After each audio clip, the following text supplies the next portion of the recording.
Hello friends, we tuition classes में आप सभी का स्वागत है। और आज हम करने जा रहे हैं class 12 accountancy TS Grewal chapter number 7 का question number 29 sorry. A company purchased a running business of from Messrs Rai brothers, ठीक है, for a sum of rupees 15 lakh, payable 12 lakh in fully paid shares of rupees 10 each and balance through cheque. अब ये बोला गया है कि एक कंपनी है, उसने राय ब्रदर्स का जो बिजनेस खरीद लिया है, चलता हुआ बिजनेस, और वो कितने में खरीदा? 15 लाख रुपए में, ठीक है। और 12 लाख रुपए जो है उसने शेयर्स के थ्रू पेमेंट की है। 10 रुपए की एक शेयर की कॉस्ट है, तो इट मीन्स जो है उसने 10 रुपए के हिसाब से पर शेयर की पेमेंट की है। तो इट मीन्स कंपनी ने कितने शेयर्स इशू कर दिए उनको? 1,20,000। क्योंकि ये रुपीज़ में अमाउंट है, आपको थोड़ा सा गौर करना है। ये सारा का सारा अमाउंट किसमें फ्रेंड्स? रुपीज़ में है, ठीक है। तो इट मीन्स हम नंबर्स ऑफ शेयर्स कैलकुलेट कर सकते हैं कैसे? 12 लाख को सिंपली डिवाइड कर देंगे किससे? 10 रुपए से। तो हमारे पास नंबर्स ऑफ शेयर्स ऑटोमेटिकली निकले आएंगे। तो कितने शेयर निकला है फ्रेंड? 1,20,000। अब ये बोला गया है जो बाकी बैलेंस होता है वो कंपनी किसके थ्रू पेमेंट कर रही है? चेक के थ्रू। इट मीन्स अगर 12 लाख शेयर इशू करके कर दिए हैं तो बाकी 3 लाख रुपए बचेंगे। अगर 15 लाख में से 12 लाख घटा दूंगा तो रेस्ट अमाउंट कितना बचेगा फ्रेंड्स? 3 लाख रुपए। तो ये अमाउंट कंपनी कैसे पे कर रही है? ये कर रही है चेक के थ्रू, यानी बैंक के थ्रू पेमेंट हो जाएगी इसको। अब बात करते हैं मेन टॉपिक की, कि कंपनी ने जो है कुछ लाइबिलिटीज और उसकी एसेट्स जब बिजनेस परचेज की तो उनके साथ में वो चीज़ें आ गई साथ में अटैच होकर के। तो या ये बोला जाए कि कंपनी ने एक तरह से assets and liabilities he purchase कर ली हैं। थोड़ा मिलता जुलता क्वेश्चन ही है जो हमने क्वेश्चन नंबर 28 किया था प्रीवियस वीडियो वाला। तो देख लेते हैं। सबसे पहले तो क्या परचेज किया कंपनी ने? Plant and machinery, building, sundry debtors, stock, cash और सन्ड्री क्रेडिटर्स। देखिए, मैंने कुछ यहाँ पे ऑलरेडी एक तरह की बैलेंस शीट मेंटेन कर रखी है एसेट एंड लाइबिलिटीज वाली। एसेट वाली साइड में मैंने प्लांट, बिल्डिंग्स और डेप्टर्स और स्टॉक एंड कैश लिखा हुआ है। और लाइबिलिटी वाली साइड में मैंने क्रेडिटर्स लिखा और ये मैसेज राय हैं, इनका इन्होंने बिजनेस खरीदा 15 लाख रुपए में। तो ये भी एक तरह से कंपनी की लाइबिलिटी ही है जब तक कंपनी उसकी फुल पेमेंट नहीं कर देती है, ठीक। तो अब अगर हम इस साइड का टोटल करें तो इसका ग्रैंड टोटल निकलता है 18 लाख रुपए, और इस साइड का टोटल निकल रहा है फ्रेंड्स 17 लाख रुपए। तो डिफरेंस कितने का आ रहा है? 1 लाख रुपए का। अगर डिफरेंस यहाँ होता तो उसे हम बोलते हैं गुडविल, ठीक है फ्रेंड्स, जैसा कि हमने पिछले क्वेश्चन में सीखा था। इसे हम क्या बोल देते हैं? गुडविल। लेकिन अगर डिफरेंस यहाँ आ जाए, इस साइड पे आ जाए, तो इसे हम क्या बोल देते हैं? कैपिटल रिजर्व, ठीक है। उसको आप किस में शिफ्ट कर दोगे? कैपिटल रिजर्व में। तो आई थिंक अब आपको समझ में आ गया होगा। और हम balance sheet sorry journal entry की ओर बढ़ते हैं जो मांगी गई है हमारे से। तो इसमें कुछ खास ज़्यादा जर्नल एंट्रीज नहीं है, लिमिटेड जर्नल एंट्रीज है। देखिए, सबसे पहली एंट्री जो है वो कौन सी एंट्री है हमारे पास फ्रेंड्स? हमारे पास सबसे पहली एंट्री है प्लांट एंड मशीनरी की। तो वो कितने से होगी? 4 लाख रुपए से।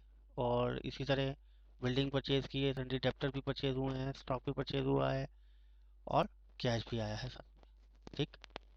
तो ये सारा अमाउंट कितने का बना था? हमने निकाला था ऑलरेडी, ठीक है। अगर हम इन चीज़ों की बात करें, थोड़ा सा ऊपर चलेंगे वापस।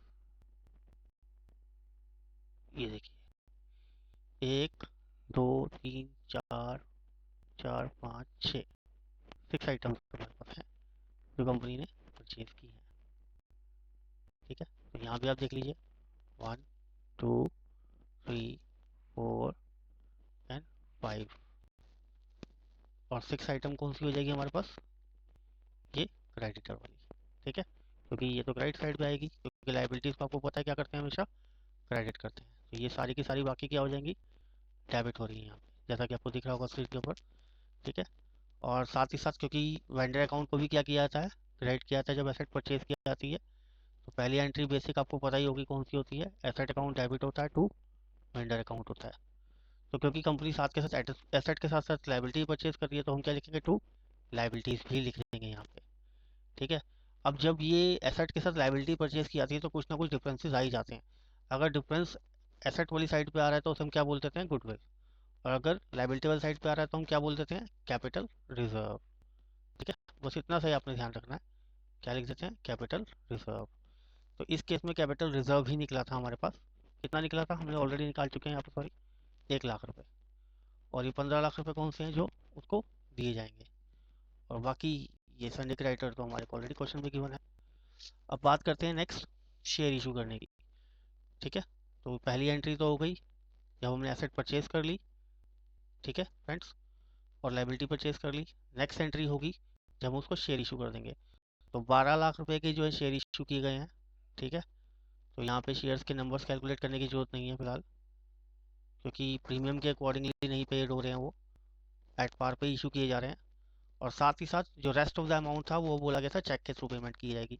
तो इट मीन्स बैंक अकाउंट क्या हो जाएगा, क्रेडिट हो जाएगा, पैसा चला जाएगा। डेबिट इज द रिसीवर और क्रेडिट वर्ड गोज आउट, ठीक है। उसको क्रेडिट कर देंगे 3 लाख रुपए, तो एक्चुअल में टोटल अमाउंट कितना बन गया, 15 लाख रुपए का यहाँ पे, तो उसको मिल गया वेंडर को, राय ब्रदर्स को, ठीक है।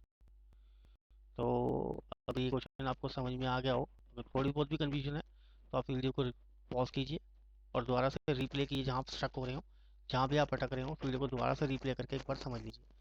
और अब अपने सीख लिया इस क्वेश्चन को किससे सॉल्व करते हैं। और अगर आपको ये वीडियो पसंद आया तो लाइक का बटन ज़रूर दबाइए और शेयर करना बिल्कुल मत भूलिए। और अगर कोई भी कंसेप्ट आपको क्लियर नहीं हो रहा है या कोई डाउट्स हैं तो आप कमेंट बॉक्स में जा करके टाइप करके मुझे ज़रूर भेजिए। और अपने सुझाव भी मुझे ज़रूर भेजिए। और आप हमारे फ्री ट्यूशन क्लासेस चैनल को जो है सब्सक्राइब करके नए वीडियोस की जानकारी लगातार प्राप्त कर सकते हैं। फ्री ट्यूशन क्लासेस देखते रहिए और सीखते रहिए। Thank you.